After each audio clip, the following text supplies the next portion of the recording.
যেই 5টি হলে আসলে আপনারা দেখতে পাবেন যে নানা ধরনের সমস্যা এবং সেই সমস্যাগুলো নিয়ে ছাত্রীরা নানাভাবে খুব বাজেভাবে ফেস করে থাকে। তো সেই সমস্যাগুলোর মধ্যে অন্যতম একটি সমস্যা হচ্ছে ছাত্রীরা রাতের বেলা যদি অসুস্থ হয় সেই সময় তারা বের হতে গেলে নানা ধরনের হয়রানিমূলক অবস্থা তাদেরকে ফেস করতে হয়।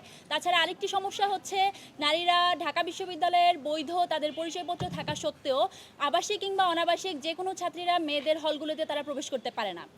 তারই পাশাপাশি আরেকটি ব্যাপার হচ্ছে নারী শিক্ষার্থীদের যে বৈধ গার্ডিয়ান মা কিংবা বোন তাদের কোনোভাবেই তাদের সন্তান কোথায় থাকছে, ঢাকা বিশ্ববিদ্যালয়ের নারী হলগুলোর পরিবেশ কেমন, কিংবা তাদের সন্তানেরা কোথায় দীর্ঘ 5টি বছর কাটাচ্ছে, কোন পরিবেশে পড়াশোনা করছে সেই ব্যাপারটি তারা জানতে পারে না কিংবা দেখতে পারে না।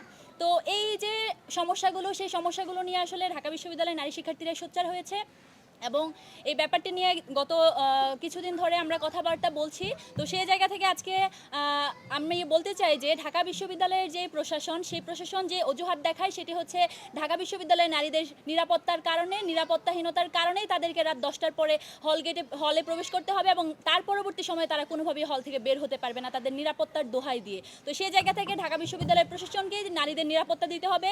বিশ্ববিদ্যালয়ের প্রত্যেকটি জায়গায় নারীরা যেন সহজভাবে তাদের নিরাপত্তা সহ তারা চলাচল করতে পারে সেই জায়গাটি ঢাকা বিশ্ববিদ্যালয় প্রশাসনকে নিশ্চিত করতে হবে।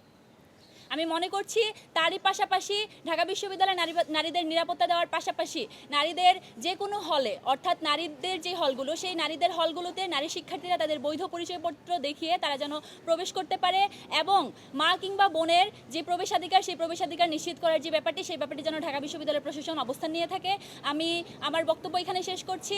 আমি মনে করছি ঢাকা বিশ্ববিদ্যালয়ের নারীদের এই ব্যাপারগুলো প্রত্যেকটি নারীর এই ব্যাপারগুলো সমস্যা এবং সেই সমস্যাগুলো সমাধানে ঢাকা বিশ্ববিদ্যালয় প্রশাসনকে সম্মুখ সারিতে এসে তাদেরকে এই সমস্যাগুলো সমাধান করতে হবে। ধন্যবাদ সকলকে। সেটা আমাদের জন্য আসলে দুঃখজনক যে এই যে সমস্যাগুলো কিন্তু আরও আগে সমাধান হওয়ার কথা ছিল এবং অবশেষে ঢাকা বিশ্ববিদ্যালয়ের নারী শিক্ষার্থীরাই তারা অধিকার আদায়ের জন্য রাস্তায় নেমেছেন।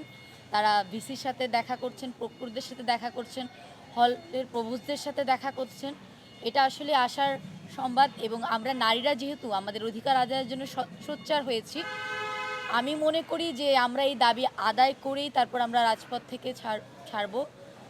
এবং আমি যদি বলি যে গতকাল আমি নারী শিক্ষার্থীরা যারা মনে করে যে এই যে অযাচিত এবং অমানবিক নিয়মগুলো পরিবর্তন হওয়া প্রয়োজন, আমরা অনেকেই গতকাল 3টা বাজে ভিসির সাথে দেখা করি, সংবাদ সম্মেলন করি এবং তাকে আমরা একটা স্মারকলিপি প্রদান করি। তো ওই প্রোগ্রামে আমার এক জুনিয়র কুয়েতমৈত্রী হলের অনাবাসিক শিক্ষার্থী সে তার যে সাফারিংস অনাবাসিক শিক্ষার্থী হিসেবে তাকে যেভাবে বিশ্ববিদ্যালয় ট্রিট করে এইটা নিয়ে সে সংবাদ মাধ্যমে কথা বলে এবং ওই ভিডিওগুলো যখন সংবাদ মাধ্যমে ছড়ায় তাকে কিন্তু খুব বাজেভাবে বুলিং করা হয়। এবং আজকে আমি সকালে তার সাথে আধা ঘন্টা কথা বলি এবং তাকে মন খারাপ না করতে বলি যে আসলে এটা আমরা তো আমাদের অধিকার নিয়ে কথা বলছি, যে মানুষগুলো তোমাকে বাজে কথা বলতেছে ওই দায়টা তোমার না, ওই দায়টা তার।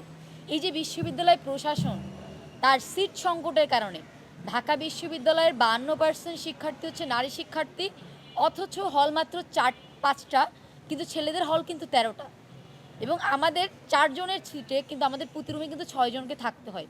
এই সংকটের সমস্যাগুলো সমাধান করার কথা ছিল, তা হয়নি। এই দায়টা তো প্রশাসনের, কর্তৃপক্ষের, কিন্তু তার এই যে দায়িত্ব অপারগতার কারণে যখন একটা নারী শিক্ষার্থী অনাবাসিক হচ্ছে তাকে বিশ্ববিদ্যালয়ের প্রশাসন সিট দিতে পারছে না এবং সেই অধিকার নিয়ে যখন ওই নারী শিক্ষার্থীটা কথা বলছে তাকে কিন্তু সাইবার বুলিং করা হচ্ছে, স্লাট শেমিং করা হচ্ছে।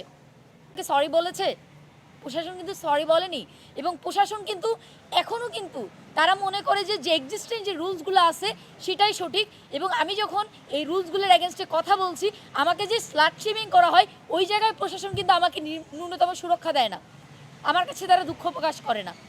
এটা সত্যি খুবই লজ্জার এবং প্রশাসনকে আমরা বলবো আমাদের যে দাবিগুলো সেই দাবিগুলো কিন্তু যৌক্তিক দাবি, আপনারা দাবিগুলো মেনে নেন, নয়তো আপনারা দেখবেন আপনার এই যে আপনি দাবি পালন না করে আপনার পদে থাকছেন এবং আপনার এই যে নিরাপত্তা নিশ্চিত করার যে অপারগতা সেটা ঢাকার জন্য আপনি কিছু অযাচিত নিয়ম রেখে দিচ্ছেন এবং ওটাকে আপনি জাস্টিফাই করতেছেন, মূলত এটা আপনার পদে থাকার যে বৈধতা ওটাকেই প্রশ্নবিদ্ধ করছে।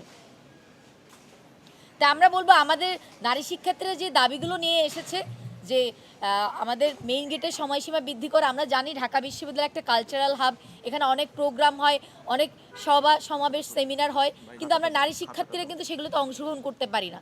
আমরা জানি ঢাকা বিশ্ববিদ্যালয়ে কোনো কালচারাল প্রোগ্রাম হলে যে প্রধান যে আয়োজনগুলো সেগুলো কিন্তু শুরু হতে 10টা পার হয়ে যায়, কিন্তু আমাদেরকে কিন্তু ওই প্রোগ্রামগুলোকে অ্যাটেন্ড না করে হলে ফিরে যেতে হয়। কারণ আমি যদি আমার নির্দিষ্ট টাইম অতিক্রম করে আমাকে হলে ফিরতে দেওয়া হবে না, হলের ভিতরে ঢুকতে দেওয়া হবে না। আমার কথা হচ্ছে একটা নারী শিক্ষার্থী তার যে কোনো কারণে দেরি হতে পারে, কিন্তু তার যদি বৈধ আইডি কার্ড থাকে তাকে আপনি হলের বাইরে দাঁড় করে রেখে আপনি তাকে কিসের নিরাপত্তা দিচ্ছেন? তার অধিকার যে তাকে আপনি ঢুকতে দিবেন, তার আইডি কার্ড থাকলে, তার বৈধ পরিচয় থাকলে তাকে আপনার ঢুকতে দিতে হবে, এটা ওই নারী শিক্ষার্থীর অধিকার।